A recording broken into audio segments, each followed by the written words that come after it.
অনেকগুলো সেন্টারে আমাদের যারা এজেন্ট ছিলেন, আমাদের প্রার্থীদের এজেন্টদেরকে ঢুকতে দেওয়া হয় নাই। বিভিন্ন ধরনের হুমকি দেওয়া আছে, কোনো কোনো জায়গায় ফিজিক্যালি টর্চার করা হয়েছে, তাদেরকে আঘাত করা হয়েছে। আমাদের যারা নির্বাচনী সাথে যারা সম্পৃক্ত ছিলেন তাদেরকে হুমকি ধমকি দেওয়া হয়েছে। এই ধরনের বেশ কিছু ঘটনা বিভিন্ন জায়গাতেই ঘটেছে।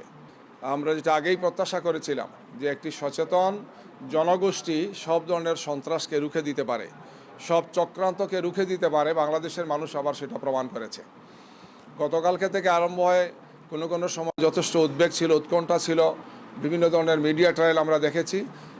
এই সব কিছুকে ব্যর্থ প্রমাণ করে দিয়ে সাধারণ মানুষের নির্বাচনে অংশগ্রহণ এবং নির্বাচনকে অর্থবহ করার জন্যে দেশবাসীর পক্ষ থেকে একটি চমৎকার বলা যায় যে অংশগ্রহণের মাধ্যমে তারা সেটাকে বাস্তবে তারা দেখিয়ে দিয়েছেন। সর্বশেষ নির্বাচন কমিশনের পক্ষ থেকে তারা বলবেন যে কত পার্সেন্ট ভোট মানে ভোটাররা অংশগ্রহণ বা কাস্ট হয়েছে গিয়ে।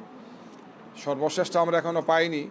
যেটা তারা বলেছেন 36,000 সেন্টারের কথা বলেছেন আর 47.something বলেছেন, সেটা পুরোপুরি যখন আসবে তখন বোঝা যাবে।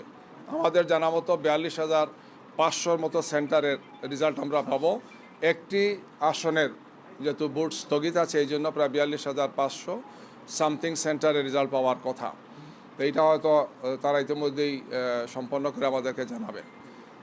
এখন নির্বাচনের জন্য তারা গণনার জন্য প্রস্তুতি নিচ্ছেন। পোস্টাল ব্যালটের গণনা হবে, গণভোটের গণনা হবে এবং মূল যেটি জাতীয় সংসদের ব্যালটগুলো গণনা হবে। অর্থাৎ 3টি ব্যালট একসাথে গণনা হবে। আমরা এবং দেশবাসী গভীর আগ্রহের সাথে আমরা অপেক্ষা করব যাতে আমরা যথাসময় দ্রুততম সময়ের মধ্যে আমরা ফলাফলটা পেতে পারি। আমরা মনে করি যে এই নির্বাচনে সবার আন্তরিকতা ছিল, সবাই চেষ্টা করেছেন।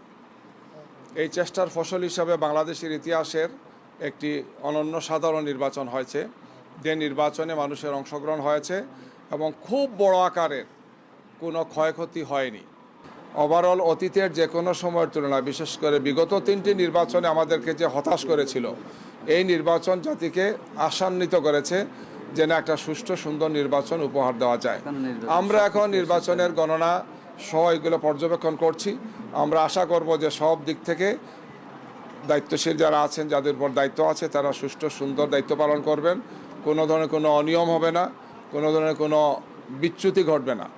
এই সব মিলেই যে ফলাফল আসবে, আমরা তখন আমাদের শীর্ষ নেতৃবৃন্দের পক্ষ থেকে চূড়ান্ত মন্তব্য আমরা করবো আপনাদের সামনে ইনশাআল্লাহ।